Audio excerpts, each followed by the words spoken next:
Michael, having said last week that there probably wouldn't be any transfer business this week, has that enabled it to be a bit more of a normal week? Not really. We try and keep the weeks pretty structured anyway. So whether people are coming in or going out, it doesn't really affect that, because when players do come in, they normally come in after the players are in. And if players are leaving for medicals and things, same thing happens. So no, it's not really affected. We weren't expecting anyone, but it wouldn't have affected it even if someone had come in this week. And presumably you're still expecting no more business this week? No, there'll be nothing done this week. That's for sure. We're quite happy where we are at the minute, just taking stock at the minute, and like I said, with Owen coming in, that's eating a chunk into what we had, so we'll just suck and see at the minute. And that taking stock process, how much does that also give Jonty Smith a little bit more time to sort of prove his fitness and sort of give him a fair crack to make up your mind? Well, there's lots of moving factors. Obviously, time. Jonty needs time. He's still not training yet. The illness did knock him for 6, but it's given other people like Reg and Ruben longer to try and get to prove their fitness. They're all sort of things that are going into the melting pot. So it's with obviously the Crewe game, and then we've got a 10-day break as well. So it's given us a little bit of time to take stock. How are Luke Varney and Ruben Reid coming through training this week? Yeah, well, we've only had 2 days, obviously Monday, Tuesday, but they've both trained fully. Both very short on football, but the fact that they're on the grass with the lads training every day, it just adds quality into the group. Would Saturday be too soon for them, or is there a chance? There's a definite chance, whether we think it's too soon or not. They wouldn't be ready to start a game, but they might be ready to come off the bench for a period of time. But that's something that, as a staff, we'll have to get together and decide what's right, because one thing we do need to do is we need to be wary of, we don't want them to break again. And I suppose actually the experience they've got, they both know their own bodies. Yeah, which is, again, we need to trust them as well as they need to trust us.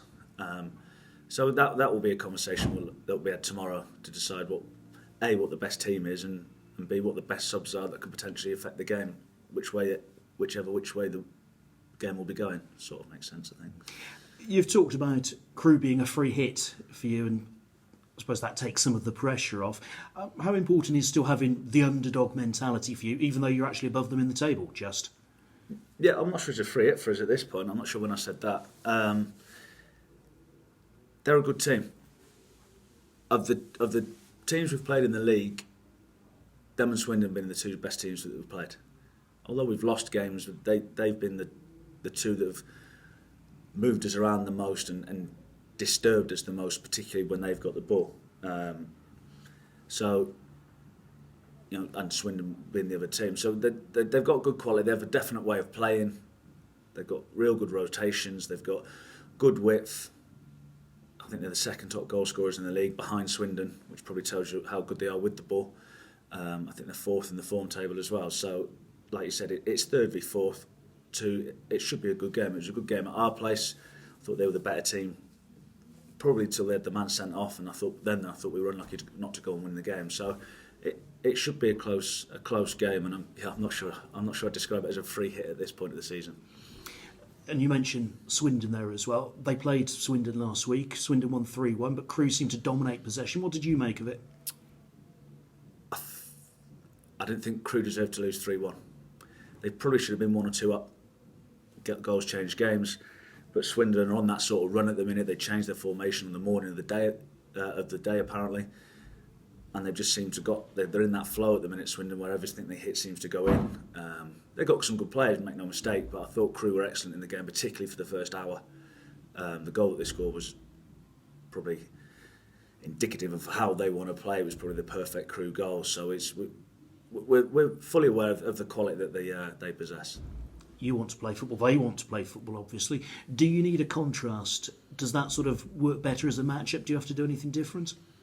Well, that's up to us. That's the game plan we decide to pick. I can't really see us changing the shape that we play because it's been effective. But again, it's only Thursday morning. We've got 2 training sessions to go yet. So that's the back end of the week is when you start tactically looking at your opposition and how we can affect them and how we can cope with how they're going to try and affect us. So it should be a good game. Hopefully, it'll be a good game anyway. And there'll be two teams definitely trying to play football. It doesn't always happen.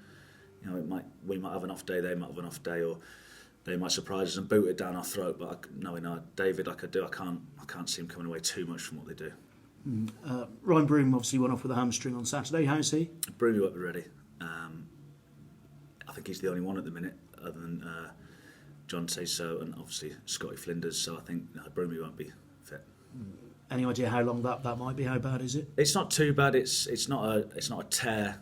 He definitely felt something in it. So like I said, we've only got one game in the next 2 weeks, 10 days. So it's hard to say with a hamstring, but potentially he could be back involved for Bradford. And because this is kind of that last game for a while, does that just sort of enable everyone to sort of leave nothing out there? I know you'd want that anyway, but does that just sort of give a bit more freedom? No, I'd expect the players to do that anyway. It's an old quote, but it's minimum requirement is maximum effort. And the players that aren't in the team at the minute is an indication of the strength in the squad.